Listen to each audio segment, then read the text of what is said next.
안녕하세요. 마이스는 살아있다 김유림입니다.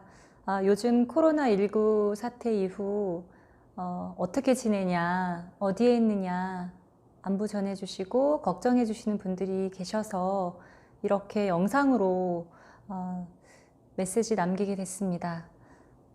저희 잘 지내고 있습니다. 서울에 있고요. 지금 이곳은 저희 사무실입니다. 요즘에 코로나19 이후에 그렇다고 바쁘지 않은 건 아니에요. 왜냐하면 매일 각각의 다른 발주처로부터 이미 계약이 됐던 것들이 이제 파기되는 계약 파기에 대한 문건들을 받고 있고, 이에 따른 행정 절차들을 하고 있습니다.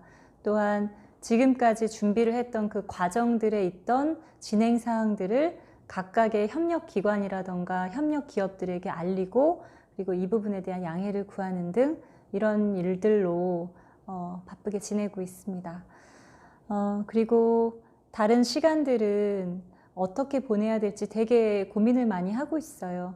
원래는 지금 이 시간 예년과 같다면 해외 출장을 가던가 아니면 현장에 있거나 대부분 그랬을 것 같은데요. 지금은 사실 그런 부분들이 굉장히 제한적이고 할 수 없는 것들이 많아져서 이 시간들을 다른 방식으로 좀 사용해야겠다라는 생각을 하고 있습니다. 특히 저와 같은 고민을 하거나 또 저와 같은 상황에 계신 분들이 너무 많이 계실 것 같은데, 아마 혼자 끙끙 앓고 계실 수도 있고, 저 역시도 지금도 그렇지만 굉장히 화도 많이 나고 속상하기도 하고, 그리고 절망도 하기도 하고, 계속 그런 감정들이 계속 교차가 되더라고요. 근데 뭐라도 해야 되겠다라는 생각이 들어서 이렇게 용기 내서 카메라 앞에 서게 됐습니다. 우선 저희가 하는 방법들 어떻게 견디고 있는지 좀 말씀드릴까 해요. 저희는 이제 2월 1일부터 현재에 이르기까지 10시에서 5시 출근하는 걸로 근무 시간을 바꿨습니다. 그리고 최소의 인원들만 사무실로 나오고 나머지 인원들은 대부분 재택으로 해서 근무를 하는 것으로 변환을 해서 코로나 확산에 대한 예방하는 부분, 그리고 부분을 최소화하려고 애쓰고 있습니다. 그리고 사무실에 있는 경우에도 저희가 항상 상시로 마스크를 쓰고, 그다음에 젤이라든가 그다음에 그 손 세정제를 사용을 해서 이렇게 많이 닦고 그다음에 마스크도 하고 있는데, 이게 굉장히 힘들더라고요. 사실 숨도 차고 저녁 때 되면은 막 두통도 오고 그러는데, 다행히 저희 멤버들 모두 잘 따르고 잘 견뎌주고 있습니다. 그리고 지금 이런 사태에 대해서 어떻게 대응하면 좋을지에 대해서 나름 문서로 정리를 좀 해봤어요. 그래서 아마 저희뿐만 아니라 마이스 산업에 종사하는 분들 대부분 고민이 있을 것 같아서 이렇게 남겨보겠습니다. 우선 첫 번째로 저희가 원하는 것은 외교부에서의 좀 한국인 입국 금지에 대한 대응을 강력히 해주셨으면 하는 부탁을 드리고 싶습니다.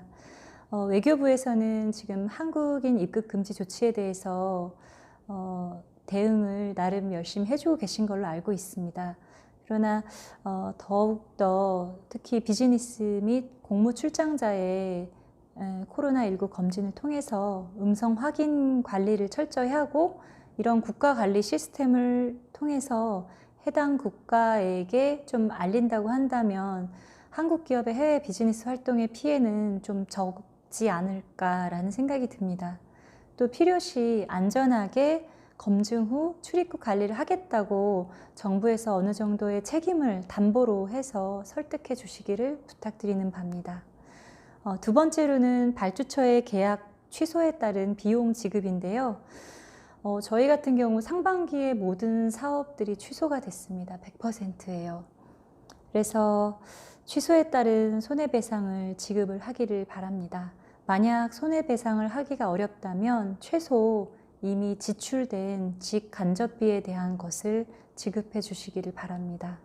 세 번째로는 발주처의 계약이 취소가 됐을 때 차기 동일 사업에 대해 자동 승계라든가 아니면 우선권을 부여하길 바랍니다. 입찰 참여 준비를 위해서는 최소 1개월에서 2개월의 비용이 들어가는데요. 우선은 과정이 이렇습니다. 서류를 제출을 하고요. 경쟁 입찰에 의한 제안 발표를 하게 됩니다. 그리고 심사위원회 심사를 통해서 각 기업의 정량적인 능력과 정성적 능력을 전 과정에 걸쳐 상당한 시간과 전문 인력을 투입해서 평가하게 됩니다. 현재 이러한 공정한 과정을 통해서 입찰에서 선정된 이후 사업 자체가 코로나로 인해 취소되는 경우가 발생되고 있는데, 이 경우는 차기에 동일 사업 시행 시 이러한 입찰 과정을 생략하고 기존 선정된 기업에게 자동으로 사업 승계하여 기관과 또 참여 기업의 손실을 최소화하기를 바랍니다. 네 번째로는 이건 되게 중요한 부분인 것 같은데요. 공공 입찰 시에 제출 서류를 우편이나 온라인으로 제출을 추진했으면 합니다. 나라장터 전자입찰을 통해 대부분의 사실 확인이 가능함에도 불구하고 대부분의 입찰건은 여전히 제안서를 비롯한 각종 행정 서류를 과하게 요구하고 있습니다. 입찰 참여를 위해서는 발주처에서 요구하는 서류를 어쩔 수 없이 보내게 되는데요. 입찰 보증보험, 신용평가, 지방세 완납, 재무제표, 4대 보험 완납 증명서, 법인인감 등을 비롯해서 10여 종 이상을 구비하여 제출을 하게 됩니다. 이 역시 대부분 방문 제출을 요구를 하는데요. 정부기관이 지금 지방으로 이전을 했잖아요. 그래서 서류 제출을 하기 위해서는 지방 이동이 반드시 해야 되는 상황입니다. 이에 따른 교통비, 인건비가 발생을 하게 되는데, 요즘 같아서는 사실 안전에 대한 부분이 가장 걱정이 됩니다. 그렇다고 직원들 못 보낸다고 일일이 제가 챙겨서 보낼 수도 없고, 이는 어찌 보면 4차 산업화된 그 디지털 시대에 맞지 않는 처사인 것 같고, 지금과 같은 특수 상황에서는 불필요한 이동과 접촉을 줄여야 되는 게 아닌가 싶습니다. 우편이나 온라인 접수로 개선해서 제안 서류 접수를 할 수 있도록 대체하기를 바랍니다. 그리고 5번째로는 갑작스러운 입찰 취소를 대비한 발주처의 신중한 발주를 요구합니다. 중국 및 국내 사업 대부분이 취소되는 과정에서 상대적으로 안전한 국가의 프로젝트 수주를 위해 저희 같은 기업들은 공공기관의 공공입찰에 밤낮 없이 준비하여 참여를 합니다.